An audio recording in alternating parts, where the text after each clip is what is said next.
Welcome to First in Fiction, your first stop for learning to write great fiction. I'm your host, Aaron Gansky, author of The Bargain, The Hand of Adonai series, and First in Fiction. And I'm Alton Gansky from Central California these days. I'm the author of about 43 books, 27 of them or so are novels. Excellent. So tonight we talk writing rules, which is always a popular topic. But more than just writing rules, which rules are real and which rules are not so real? The rumors of rules, if you will. Trying to cut to the nitty-gritty, which rules are good, which ones should be broken. We've done episodes like this before, never with my dad, never with Al, so thought we'd bring him in and have him share some of the rules he follows, some of the rules he perhaps feels like maybe should not necessarily be followed. So would love to hear your comments. If you're following along in the chat room, go ahead and drop us a line. Leave us some comments on YouTube. Yeah, we'll go from there. So, Pops, with that in mind, you've got some rules here. You've kind of got them broken down into two categories, rules that are real and rules that are not so real. What would you say specifically, other than the obvious, is the difference between those two categories? Well, my experience tells me there's a lot of myths out there, especially since it's very easy to say you're a writing teacher and without having any experience, no one's going to police that. And so I've heard some pretty bizarre things. There are certainly things that are rules if you're trying to be published in a traditional publishing house. And we can talk about some of those. But then there are some that they're not really rules. They're worth looking at, and in some cases they apply, in many cases they don't. And they just still make their way around. For example, one that I've heard time and time again is that when you write your manuscript, it needs to be done in courier type. And I've been writing for 20 years. I've never turned anything in courier type. The only thing I've ever turned in courier was a screenplay, and they still stick to that. Most of them do anyway, but there's a reason behind it. The courier type that you use in a screenplay, each page represents about a minute, so they can time the manuscript. They can time the movie. If you change the font, then you get more words per page, and it gets a little more difficult. So, but even that's, I think, passing from the scene. But when it comes to books, you don't have to use courier type. I don't know anyone who does. Well, I think that's kind of an important distinction to make with rules and writing rules specifically is the idea that rules come from someplace. They weren't just put there arbitrarily. These are things that have been sometimes agreed upon in the industry by several editors, and sometimes it just seems to be one editor's beef that kind of perpetuates the industry. But there's generally, for every rule, I would say that there's a good reason behind it, but not all of those reasons still hold true today. For example, one of the writing rules that I've heard thrown around, I believe Jack Kavanaugh even talks about this on his podcast, is never start with weather. But then you look at Paul Clifford, and it was a dark and stormy night, and on and on and on for a page and a half of description of weather.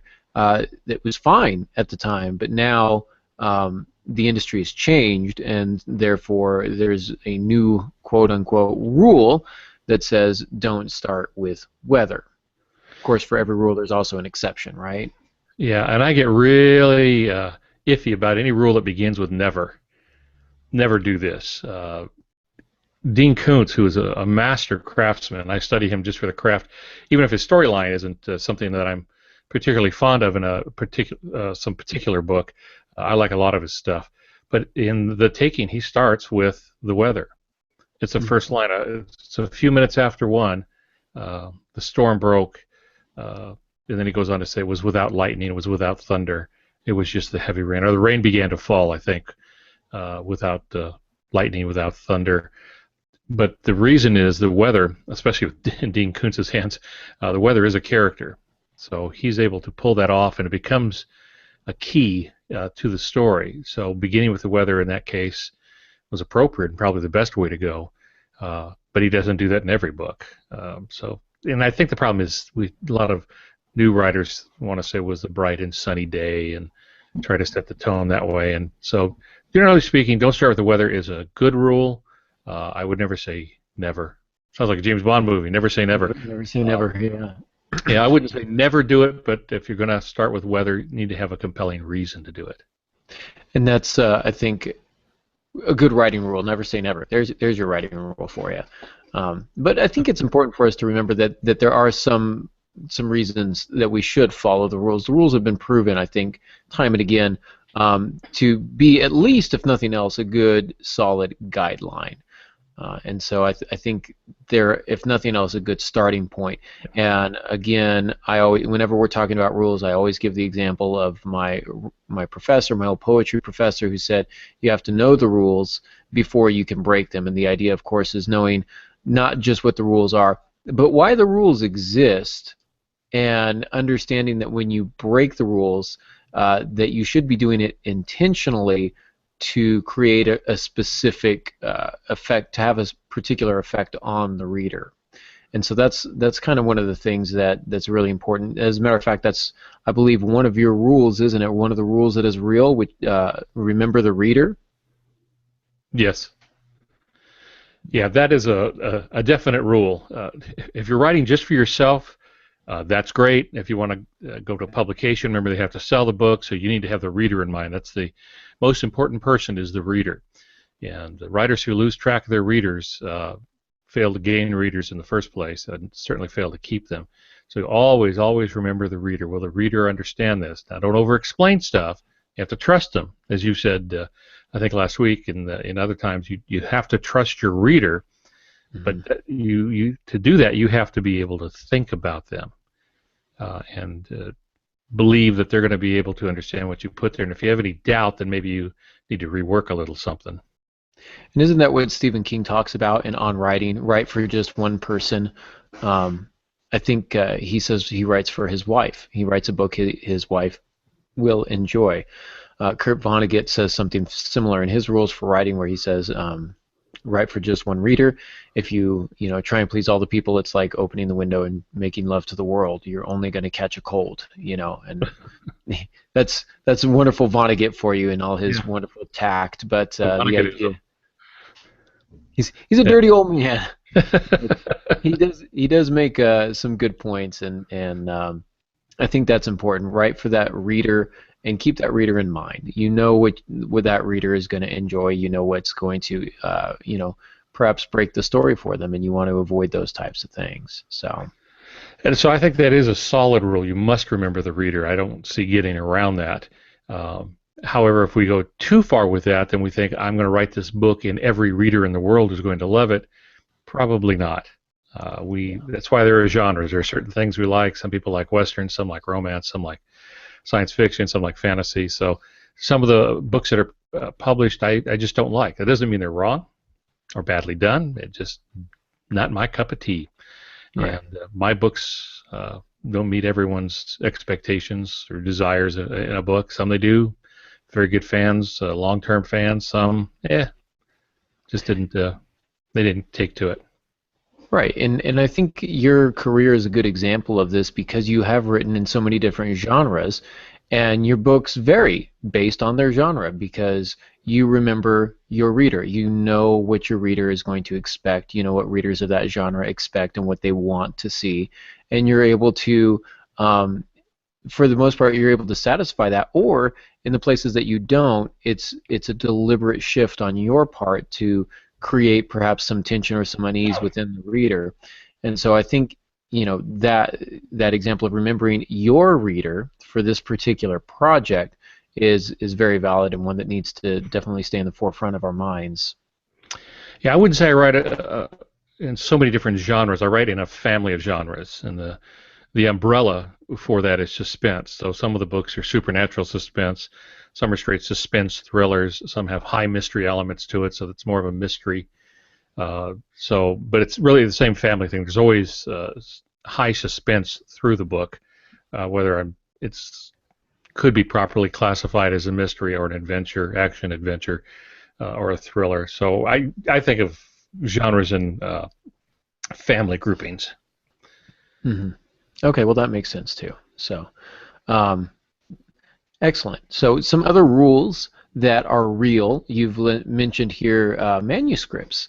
And so maybe this is really, I think, kind of perhaps the most boring rule, but it is a rule that is real and needs to be remembered. So manuscripts, Times New Roman, or something you say similar, 1-inch margins, double spaced page numbers. Do you want to elaborate on that a little bit more, the reasons for it? Yeah, and I don't want to fall into that same camp that says it must be Courier, because that's certainly not true. But I don't want to become the guy who says it must be Times New Roman. Some write in Garamond, some in Book Antiqua. It's really what I think it ought to be. And what I teach people to do is use a serif font, not a sans serif font. Sans serif would be like Helvetica, Arial, those kinds of things. They should have the little doodads on the ends of some of the letters. And the reason is most of us are taught to read a serif font, so it's easier to read a serif font. Now that's changing because of blogs. Most blog software will convert things to sans serif, without the little protrusions on the letters. And so that's beginning to change. But as right now, I would say always go with a serif font. You're always safe with Times New Roman, but there are others that you can use for that. But you want something like a Times New Roman, and it's a courtesy to the editor. They all have very tired eyes.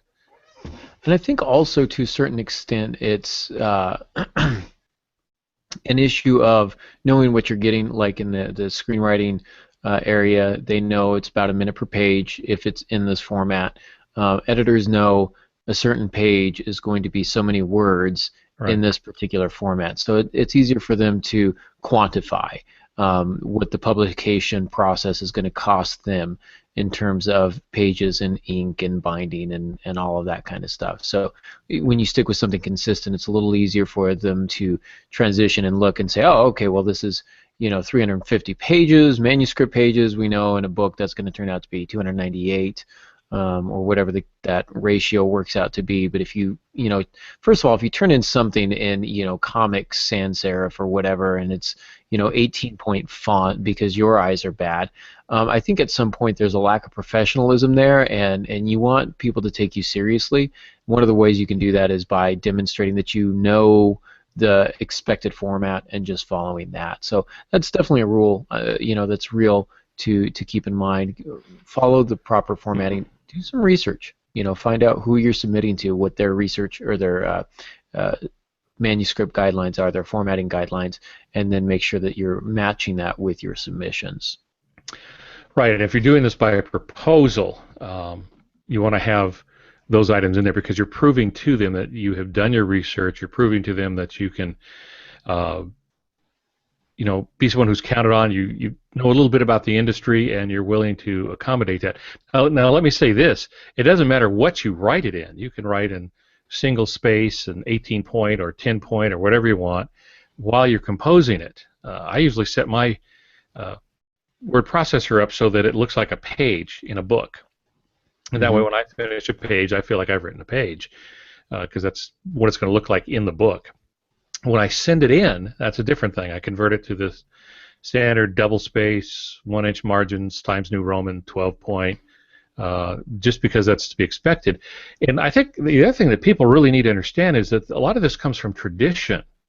The double spacing is there so that editors could write between the lines. You missed a word, they want to insert it, so I gave them room to do that. The 1-inch margins allows them to write on the side, coming down about a third of the page for each chapter, gave them room at the top to write. So a lot of it is just tradition that carries over, but it has stayed because it is beneficial to the editor and to the work that they're doing. Absolutely, absolutely.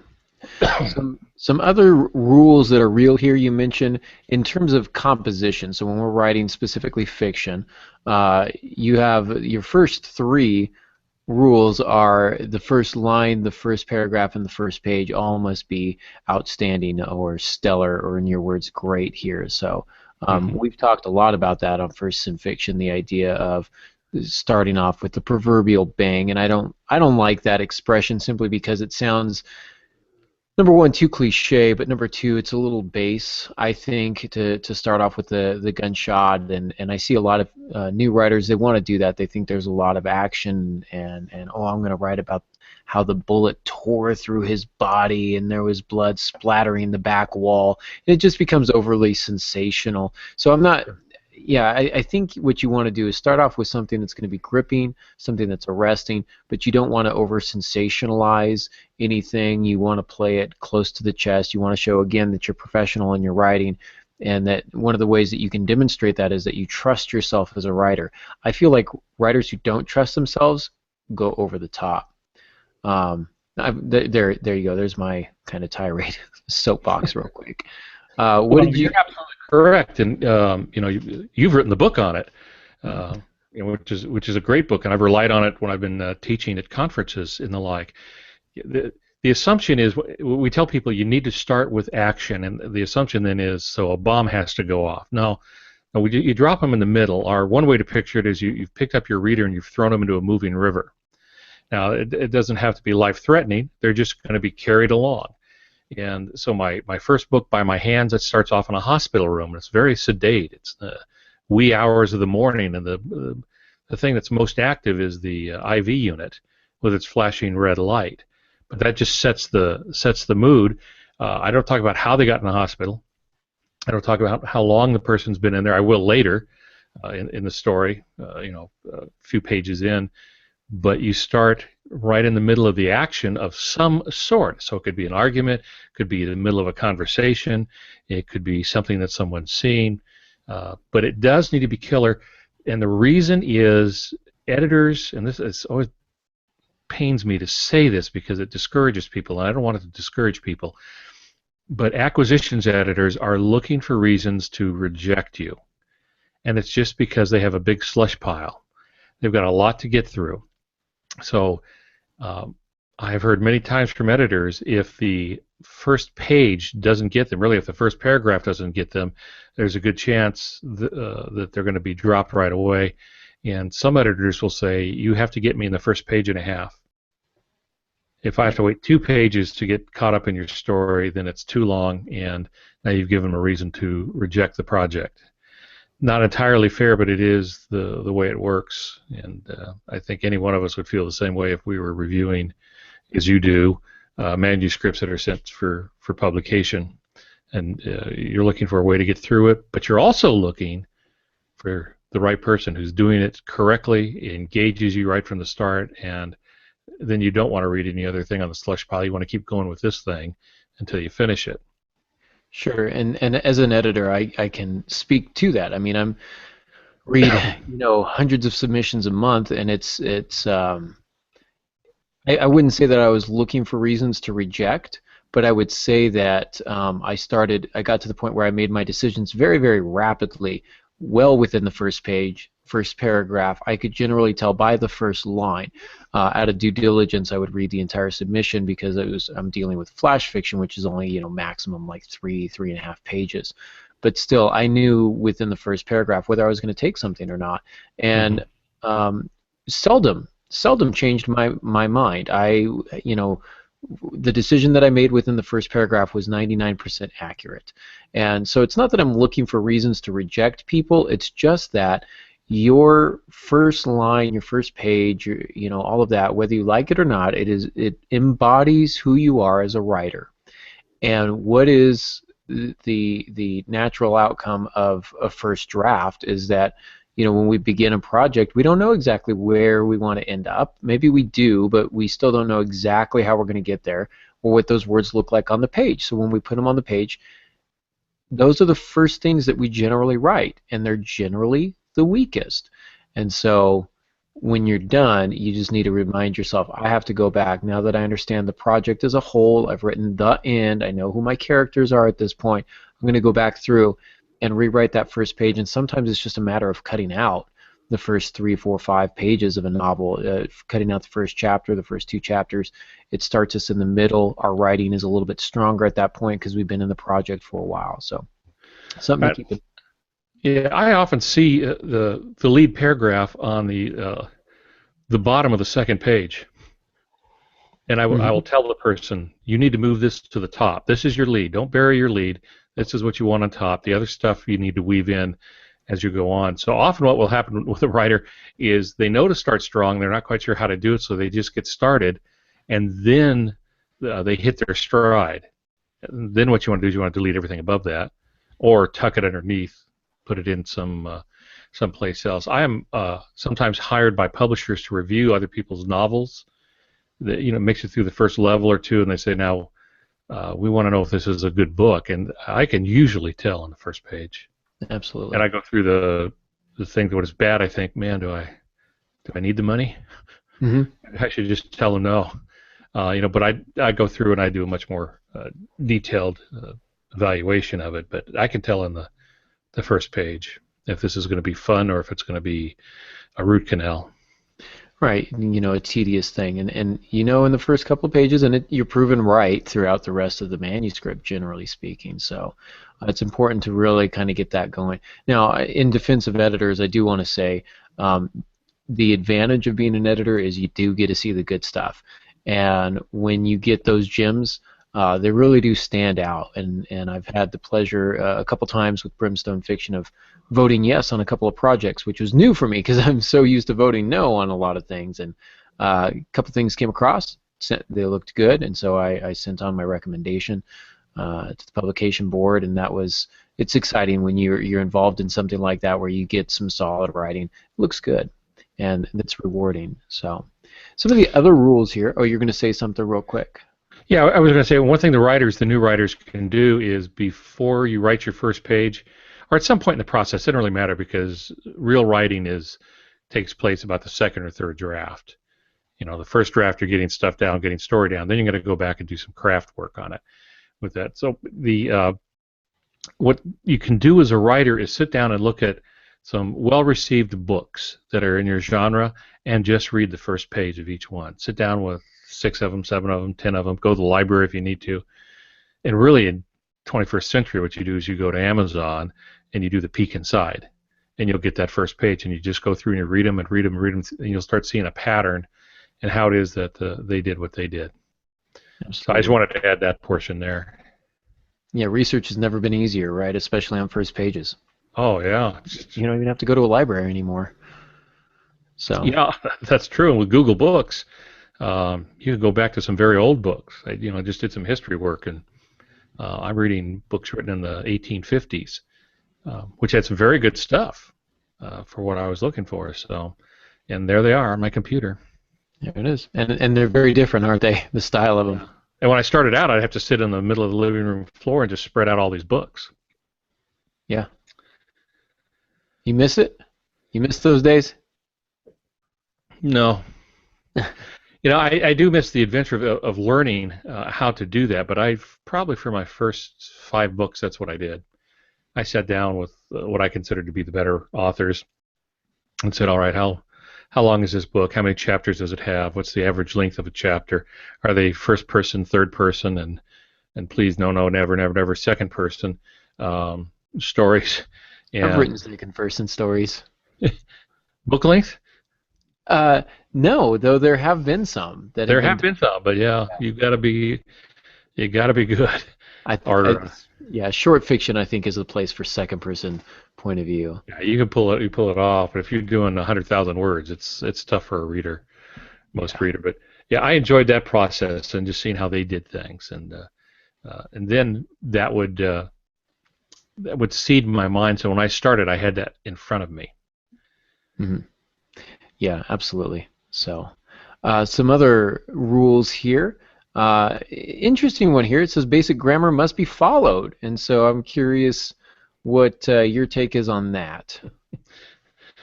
Yeah, if you've ever seen a manuscript with lousy grammar, I'm not talking perfect now, because some of it's subjective. When I was in school, there was only one way to do things, and I later found out that about a third of the things they were teaching us were wrong. But that's what happens when you're in junior high school Right. and learning some of these things. Uh, but you're reading a manuscript, and the grammar is just horrible. You got 25 exclamation points. You uh, can't remember to put a period at the end of a line. You're capitalizing any noun like it was the 18th century. And I can tell you right now, editors are going to just say, "Well, I'm not going to bother with this. You know how much editing time is in this?" And so they'll dump it just on that. So you have to show that you've done enough work to be able to handle the grammar. Now, you don't have to be perfect at it. That's what editors are for, but you don't rely on them. You make it the best you can. Then you let them decide if they're going to follow Webster's on compound words, or if they're going to follow OED, the Oxford English Dictionary, or if they're going to follow the American Dictionary, whatever it might be, because different publishers use different dictionaries, and they're not the same. So yeah, and for book length work, Chicago Manual of Style is really the guide. For articles and the like, then it's the AP guide is probably the most prevalent. You know, for every rule there is an example of somebody who breaks it, and breaks it often, breaks it well, whatever the case may be. Cormac McCarthy is the name that immediately comes to mind. This guy doesn't use quotation marks, and yet he's winning Book of the Year awards and just raking in awards left and right. One of the finest, I think, postmodern American writers there is, and doesn't use quotation marks. Doesn't need them. He's too good for them, I guess.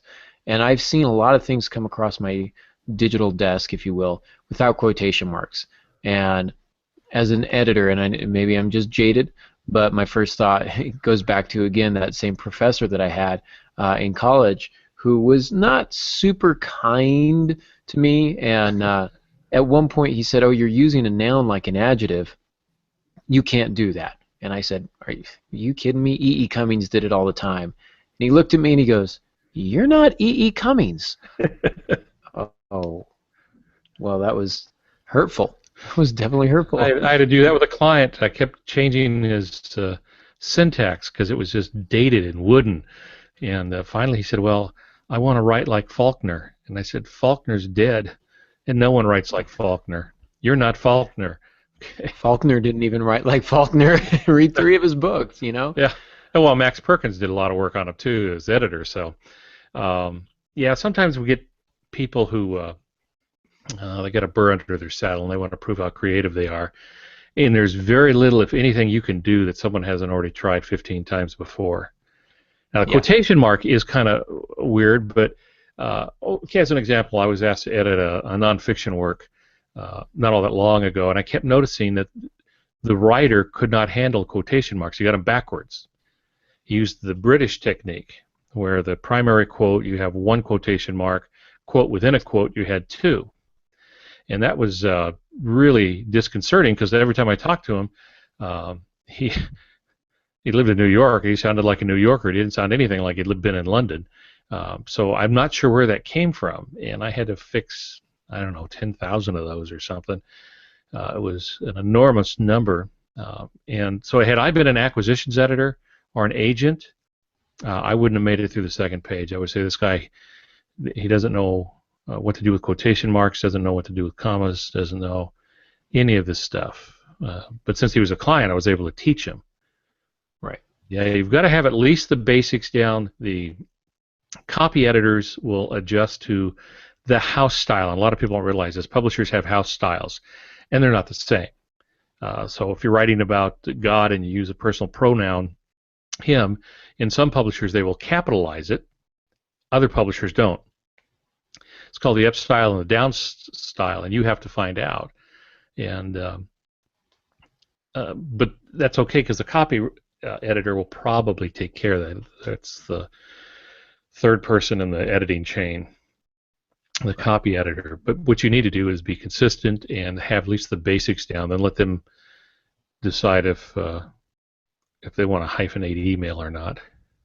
Sure, and a lot of that stuff you don't want to split hairs over, but you want to get the big ones right. And you know, we're reminded. One of the things about E.E. Cummings is, people like to point to him and, he was so revolutionary, and look at all these different things he's doing, and some mind-blowing stuff. But you have to remember, he wrote 3,500 sonnets before he ever decided to start writing some free verse. I'm exaggerating, obviously, here, but he proved he knew the rules before he started breaking them, and when he broke them on purpose. So he's kind of the guide there. The thing with Cormac McCarthy, I think a lot of times his style, the lack of punctuation or the quotation mark specifically, we could talk about the reasons why he's doing it. He does have reasons, and they do work, which is why he's able to do it. I also look at some of what Toni Morrison does, and you know, she's got a Pulitzer Prize, and I read one of her novels, and I got the sense that her editor called her up and said, "Hey, Toni, you probably can't do all these things that you're trying to do because it's just not translating well." And she probably just kind of tapped her Pulitzer Prize and smiled. And he said, "You know what? We'll go ahead and do it your way, Toni." Like, I mean, at some point, you're going to edit somebody who's got the Pulitzer sitting on their desk, and you know, when they get their reputation like that, they're entitled, I think, sometimes. If you want to drop some quotation, if Tim O'Brien started dropping quotation marks, I'm not going to call him on it. I'm going to run his piece if he ever submits to me for whatever reason. He's just an incredible, gifted author, and he's got the awards to demonstrate that. So when you've got the career behind you, you have a lot more license to do things the way you want to do them. But you also tend to start wanting to do things the right way, or to change things for a particular effect. So grammar is not an optional. You've got to make sure that that is clean and crisp for your editors to show that you're a professional, that you take yourself seriously and you take your writing seriously. Yeah. Don't get so bound up in it, though, that you lose hours trying to figure out if it's lay or laid. Right. That confuses everyone. I rewrite the sentence to try to avoid it, but you do have a safety net if you're doing traditional publishing. They will, if you have a good publisher, will go through it. If you're fortunate, you'll have 3 copy editors, and they'll argue over it. I did one for one of the top 5 houses, and and you know, it's 21st century, and this amazes me. They send me a physical manuscript. Well, that's just not done anymore. And they said you have to use a colored pencil that is different than the colored pencil that the other people have used. I've never seen that before, but anyway. And one of the things I noticed is copy editor 1 was corrected by copy editor 2, and copy editor 3 came through and took them both to school on it. And I just did what I did and tried to stay out of the line of fire because there was some heat going on there. And they get really dogmatic about things and angry about things. So copy editors are tough. Yeah, they have to be. I mean, they've got. Some people love it. Some people love it. Some people are really gifted at it. I don't know that I'm necessarily one. They're heroes. Oh, yeah, that to me is not work I enjoy. So I make sure. Let me clarify something, if I can, Aaron. Let me clarify something for those who may not understand some of our terms. I always like to make sure that we're all on the same page. Sure. There's different levels of editing. There's something that's called substantive or developmental editing. They get little different definitions from the publishing house, but don't worry about that. That's big picture. That's the first thing. They're just going to go through, make sure the story holds together and that it flows and it doesn't sag in the middle, and you're using the same names for your characters all the way through the book.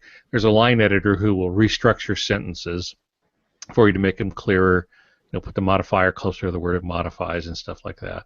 And I've done a lot of the line editing. Then there's copy editors, and they're the superheroes, and they should all have capes because they're the ones that are going to agonize over the proper use of the semicolon that you use, and are using it correctly for their house style, and they're the ones that know the house style.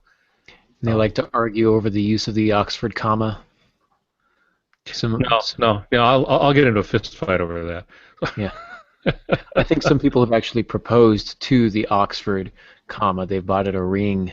They love it so much, and others are kicking it to the curb. So who was it? It was maybe one of the Beat Generations. I can't remember. They got into a fist fight at a bar over whether to use the Oxford comma, which is sometimes usually called the serial comma.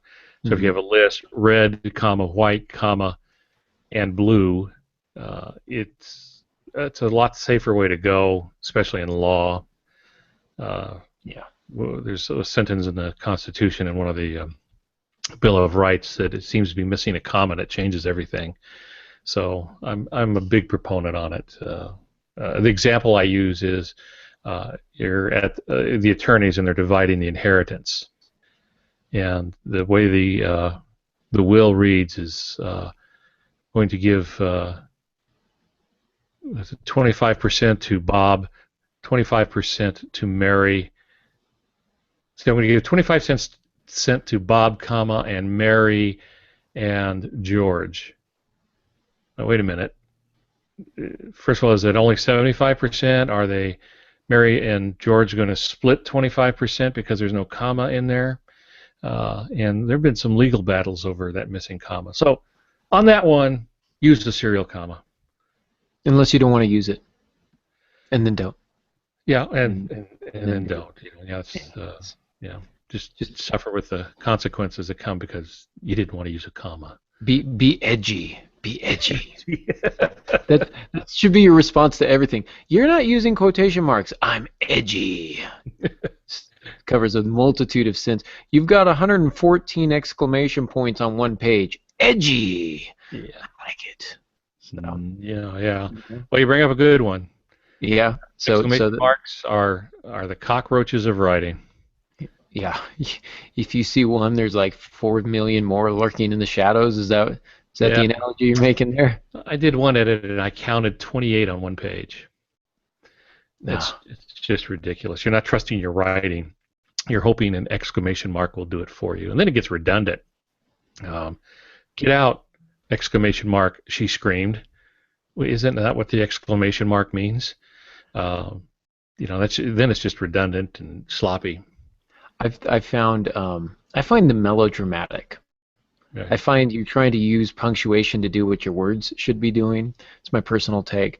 In the bargain, my editor and I don't want to say we got into it, but the only disagreement that we had, it was a pretty smooth experience. The only disagreement we had is he was putting exclamation points in when I was actively removing them. So, by the time he saw it, it was my third or fourth draft. I thought I had done a pretty good job taking them out, and I got it back, and they had multiplied like cockroaches, one might say. Yes. So I went back through and I took them out and sent it back to him, and he put them all back in. And his contention was, nobody would say this; they would shout it, and therefore you need to use the punctuation. And I understand his point of view, but I really still strongly feel that they're melodramatic and that they're not necessary in 99% of cases. So I brought it up to the publisher and I said, "It's your call. It's your publishing house, your manual. I'll follow what you decide is best, but I've got a fundamental disagreement with my editor here. This is where we stand." And it was professional, respectful, I thought, in the way I handled it. And the editor replied, he quoted you. He said, "I prescribe to Al Gansky's theory that 1 or 2 is okay, but anything more than 2 and they start to breed, or 1 is okay, 2 or more and they start to breed." Yeah. So I just thought that was funny. Yeah, the story is told of now this was a journalist, but he was working at his first newspaper, and he had used 2 exclamation marks in his story, and the editor said, "You've used up an entire 10 years worth of exclamation marks in this one story," meaning don't ever use them. Because they are distracting and they do look very amateurish. Now, there are a few times, and this is one of those that's just sort of a rule. Sometimes you have to have an exclamation mark. And my rule of thumb is this. Exclamation marks go with exclamations. They don't go with shouting. They don't go with tense conversation. They go with, "Oh," or "Oh my," or something like that. That's why they're called exclamation marks, because they go with exclamations. Anything else is just self-serving and self-aggrandizing and clutter. Yeah, it's like the grammar rocks on interjections. Interjections show excitement or emotion or something, and then it's they're usually set apart from a comma or from a sentence by an exclamation point or by a comma when the feeling's not as strong. I've got the song running through my head. Look it up, YouTube it, and it's fantastic. But interjections, exclamations with exclamation marks sounds fair. Well, now you touched on one that's not on the list, and that is this. The rule that we hear is use as few attributions as possible. That is dialogue tags. He said, she said. And that is true. Use as few as possible. But the problem comes when you have 3 or more in a conversation.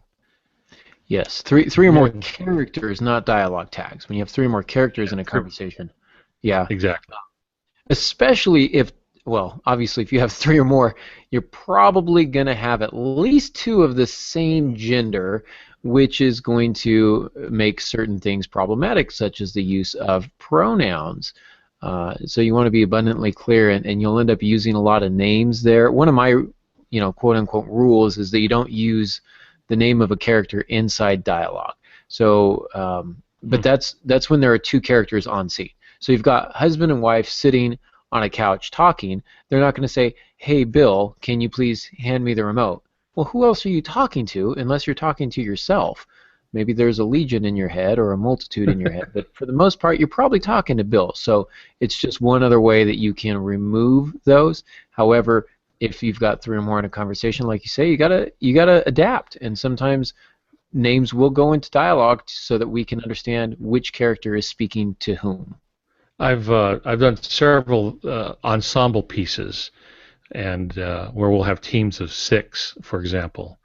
So when I was writing with Jeffrey Strucker, it was a team of 6 special ops people, army people, and when I had them all in the same vehicle, like on a transport plane or something like that, I had to use them. I didn't like using them. I try to use as many beats as possible, but then that becomes distracting too. A beat being that you're showing an action instead of saying who said it. So, I wouldn't do that. Frank ran his hand over his hair, or something like that. So that's a beat as opposed to saying Frank said. But if you get too many in there, then you have Frank said, Mary said. Then we start doing things like retorted, intoned, and then it gets really, really bad. We can go back to Edgar Allan Poe. My favorite line from it, he gesticulated wildly. From a Yeah, thing to that's, Castle Amontillado. Yeah, we don't really do that much, Poe. Not anymore. He gesticulated wildly. Okay. that's when the milk of entertainment sours, right about Yeah. there. Well said. Speaking of gesticulating wildly, one of the other ones here that we throw around in the writing world is adverbs and adjectives. That we like to avoid those. You've got that as a rule. That is a rule. Generally, you want to get rid of as many adverbs as possible, especially if they end in ly. I say that because those are the easiest to find, and usually it indicates a weak verb. Every once in a while, you have to have one, but they should be thought out. My take on it is I use an adverb when I can't get out of it. If I can take an adverb out and the sentence holds and the paragraph holds, I've done no damage. Like Google, I've done no harm. That's what I want. My writing is tighter, but every once in a while you really, he said with a ly adverb, need them. Sure. And my rule on that on adjectives and adverbs is if you're using too many adjectives, it means your nouns are not strong enough. If you're using too many adverbs, your verbs are not strong enough. So I always think when we're looking at adverbs and adjectives, trace it back. What is it modifying, and why is it there to modify? What's its job in the sentence? It's to make something stronger or more precise. So instead, why not go and find a more precise noun or a more precise verb? Use one word where you'd originally used two. You can start to really cut things. The other thing I think is a lot of times we put in adverbs to modify to what are they called? I think not modals, intensifiers. They're called intensifiers. Really, very, extremely, and those are 90% of the time useless because the verb that follows them is going to be sufficient. He really wanted water. He wanted water. That's sufficient. I mean, you don't Or have to he say needed really. water, or he craved water. Yes, desired it. Whatever the case may be. There's a million other things, a million ways to fix it other than just using that adverb, which is a lot of times just kind of weak, lazy writing when you really want to challenge yourself to go above and beyond. We are kind of running down on time, so I don't know if we'll be able to get to the rules that are not so real, but maybe we can go through them pretty quick. We wanted to talk. Yeah, we've touched on them a little bit, Aaron. I did want to add one thing to what you're saying there. The people who are watching this, don't get so caught up in the adverbs and adjectives and some of these other things when you're doing your first draft. Just write the stinking book. Yes. Okay, when you go back, then you can say, I don't need this, I don't need this, I don't need this. I can use a stronger verb. That's when you make the changes. First get the story down, then go back and take the sandpaper to the wood, start fine-tuning things so you get to that. Sorry to interrupt there. No, that you're fine. That needs to be reiterated. What we talk about on this show is generally ways to make second drafts better. You've written your first draft. It's understandably going to have mistakes. Let's go back through and fix them. Some of the other rules that you mentioned here that I did want to get to. You say write tight prose, which I think is fairly, is self-explanatory. But then you've got two at the end that you say these are real rules, and I'm curious your take on them. You say never use an omniscient point of view, and also you say always use short sentences. So I'm curious how you have come to those as being real rules, and how important you see those in context of how often is it okay to break those, is it ever okay to break those rules, etc. Yeah, the thing you need to understand, Aaron, is when you get old, you sometimes put the wrong line under the wrong category. Those two should be down under the not-so-real rules. Okay. Never use an omniscient point of view. The never is the giveaway. Generally, you want to stay away from omniscient, distant. The narrator is always going to be omniscient to some degree, but you want to be in one person's head at a time. You don't want to be so distant as they used to be in the 1800s in the writing, but it still is done. This is one of those you never say never. I'm thinking of Stephen King's The Dome, where his narrator often was very far away and describing everything going on like God looking over a chessboard or something. With that, it's a little more difficult for most readers to follow, and many editors consider it bad form. But there are times when you have to do that, and in one of my books, which one was it? Tarnished Image. Yeah, I think it was in Tarnished Image. I have a scene that takes place at the bottom of the ocean, and there's no people there. Well, what am I going to do?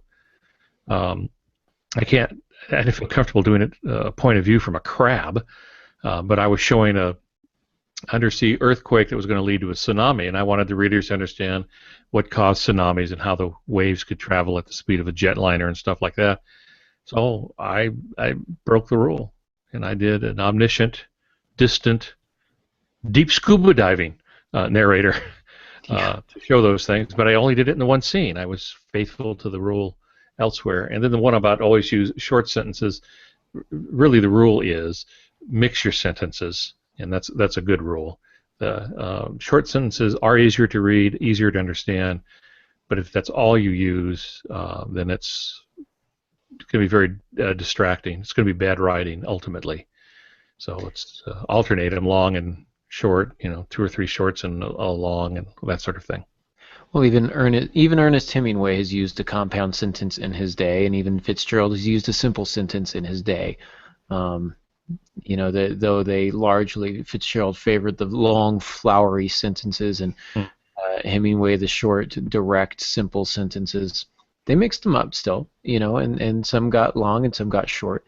I think you'll find a natural voice the more you write, the more you come to a natural voice, and when you're aware of that, your voice will have a natural cadence, and then you can be a little more deliberate in when you move or switch to a longer sentence or to a shorter sentence, to either heighten the emotion or to kind of stretch things out a little bit and perhaps give your reader a little bit of a break after a particularly tense moment.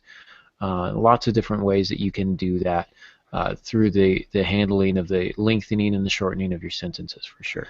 Okay. I'm grinning because years and years ago they did a little sports report. It was on football, and they did each segment as a famous writer, and the one that stuck with me was the Hemingway. He ran hard. He ran hard and he ran long. He ran hard and he ran long and he ran fast. He ran long and hard and fast and determined. By that time you're done. But the idea of starting with a short sentence and then building it up over time was great, and I've always remembered that. Yeah, that is funny.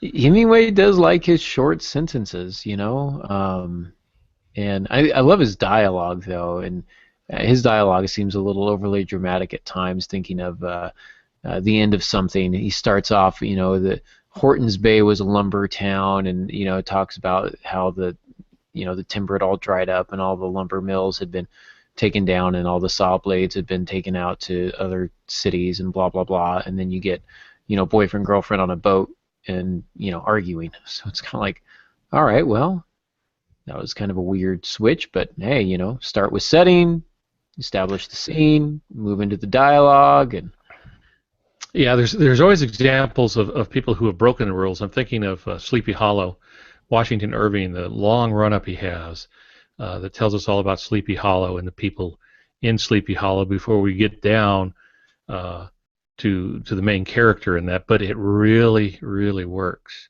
The guy that plays in Sleepy Hollow on television series, read that. It's about an hour long or something. He recorded it, and I think you can still get it free on Kindle, on Audible, probably. Right. You probably go through Kindle to Audible if you wanted to do it that way. But he's got just the right accent. It's a perfect reading of a story. But there's one where it worked. The other 99 people who've tried that have failed at it, but his work. So sometimes breaking the rule works. One of the rules you like to talk about, or writers often talk about, is the no white room conversations, where you've got unattributed dialogue, and the famous example of this. Her name's Mary. She's on Writing Excuses. She tells the story as she took a class from Orson Scott Card, and that was one of his rules for writing. He says, don't start with a white room conversation. Then, of course, you crack open Ender's Game, and what do you have on page 1? A white room conversation. Just unattributed dialogue, no setting, no detail, nothing else, just dialogue, dialogue, dialogue, dialogue. You don't even know who's speaking. And he says, no one ever do that. And then, of course, he starts his novel, his most famous novel, with the thing he says never to do, to a varying degree of success. Some people say, oh, it's brilliant. I still kind of feel like, it would have been better if I knew who was talking and why it was important. Of course, his reason for breaking that is that the people who were talking were not nearly as important as who they were talking about. And so the idea is keep the focus on the focus of the conversation rather than on the people who are actually saying it. So, great way to build interest. Yeah. I mean, he knows the rule. He understands the rule. He teaches the rule. He broke it on purpose because, there's always, like we say, there's always a place where you can, but just because you can doesn't mean you should. Yeah, and I think what readers need to understand, and especially those that want to be writers, is we as writers learn as we go. And some of the things I teach, when I teach at a conference or something, I say, now don't do this, watch out for this.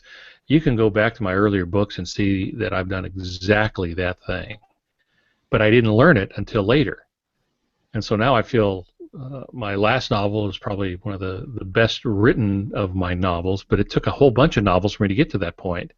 And I had to learn along the way. So it's, I did this, I'm not going to use his name, but he's a very famous and successful and makes maybe $80 million a year writer of fiction. But I so admired him, and I kept reading his stuff thinking, I'll never be this good, I'm a hack. And then I had a spasm of genius. It may have just been a spasm, I don't know. But I went down and I found the earliest books with his name on it. Horrible stuff. His first 2 or 3 books that I could find, I went through and I looked at all the copyright dates. Just horrible, badly executed, poor dialogue. It was just horrible, and I was overjoyed because I knew this great writer was not born a great writer. He kept at it until he got it right, and he grew after each book. It became better and better and better and better until he's the respected writer that he is now.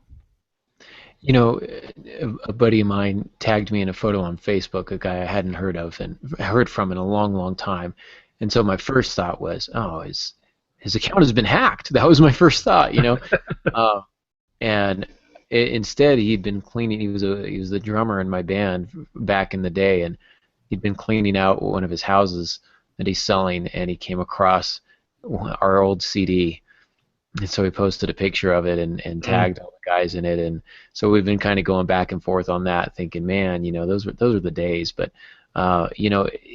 to kind of extend your metaphor. When I was in the band, let's all get together. Let's all go see, name the band. Let's go see a band that we really love. So we go and we watch them, and there's always two conflicting emotions. There's that emotion of, man, these guys are amazing. I want to make music like them. And then there's that other emotion that says, these guys are amazing. I'll never be that good. I should give up and die right now. Yeah. And so like you say, it's good. Pick up some of their early stuff. They didn't start off brilliant. They did not start off brilliant. No. If you're really lucky, some of your earliest work never sees the light of day. My first novel, Super Happy, never going to see the light of day. So I just interviewed Bill Myers on Writer's Talk. He's getting ready to do a movie, but we were talking about his novel writing, which he's done over the last 20 years, and he got talked into writing his first novel, and he says he goes on eBay and he buys it whenever he can get it because he does not want it out there. He said, I wrote the world's worst novel. Now, he's a good writer, and he's produced a lot of good work, but boy, that first one was a stinker. Yeah. And unfortunately, it got published. Yeah, I know. Every writer wants to be published. Every unpublished writer wants to be published, and then you get published, and you're like, oh man, I published that. Oh, that's all. My name is on that. That's terrible. So, yeah, that's always the conflicting emotion of it there. So. That's the other Aaron Kansky. You don't. Yeah. No. Right. Evil twin brother. Right. Yeah. He met an unspeakable end. But yeah, it's and that reinforces the fact that as a writer, here's a rule I'm going to throw out there that I don't. There's always variations of it, right? The most simple, most powerful writing rule there is: keep writing, never ever stop. And I would kind of add to that: keep studying. Don't ever stop learning how to write. I'm in education, I'm a teacher, and they throw around terms like lifelong learner, continuing to be a professional, studying your craft. It's no different in writing. Can you imagine, Brett Favre played how many years in the NFL, and he was still looking at tape in his final seasons, still hitting the weight room, still doing all of that. Because even though he was at the pinnacle of his game, Peyton Manning, a current example, Peyton Manning works harder than anybody else on the field. He's one of the greatest quarterbacks to ever step foot on the field, to ever hold a football, in part because he continues to study. He continues to break things down. Writers, keep reading. Don't ever stop reading. Right. Don't ever stop writing. And when you get discouraged, read somebody's first novel, and then also read Bird by Anne Lamott, who's fantastic. Have you read Bird by Bird, Pops? Yeah. I'm not as thrilled as the others, but yeah, it's a very well-known book. Here's what I think of it.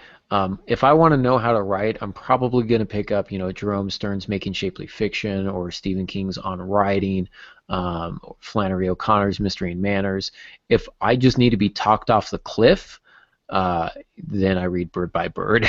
It's, kind of helps. It's very encouraging, So I did like it for that aspect there too. So, yeah, those are the writing rules. You have any more last-minute rules you want to throw out there, Pops? No, I'm just flashing on this old cartoon of a guy standing on the edge of a bridge ready to jump to his death when another man comes up. The guy's getting ready to kill himself as a writer. Turns out the other guy's a writer too. And so they chat for a little while, and then the second guy climbs up on the rail and jumps off with him. Yeah, let's go together. You're right. This is a lousy life. And off they go. Reminds me of Emo Phillips' old routine. If you're not familiar with Emo Phillips, he's a comedian. He's fantastic. You got to YouTube that guy. But look up the man with the horse face. I guess Emo Phillips, horse head. What is it? I was walking along a bridge and I saw the man with the head of a horse, and I said, "Why the long face?" Yeah, and then it goes on for, I think it's a 15-minute spiel. It was an oddball, but he was very creative. He was so bizarre. You remember was it a trombone he used to take out and put up to his lips, and then he'd just put it down and drink some water and then go on about his business? He never played it the whole time. Good times. All right. Well, I feel like I've wasted enough time. This has been a good episode, so thanks again, Pops, for joining us. Where can people find you? Well, altongansky.com. It's not a real active website, but that's where you can find out about my books and stuff, and I usually post my Writers Talk podcast there, as well as Blue Ridge Mountain Christian Writers Conference, which is brmcwc .com. A lot of writers help there, and I write stuff over there. So those are a couple of good places. And then I'm on Facebook and Twitter, and the Twitter and The Twitter. yeah. The tweeter.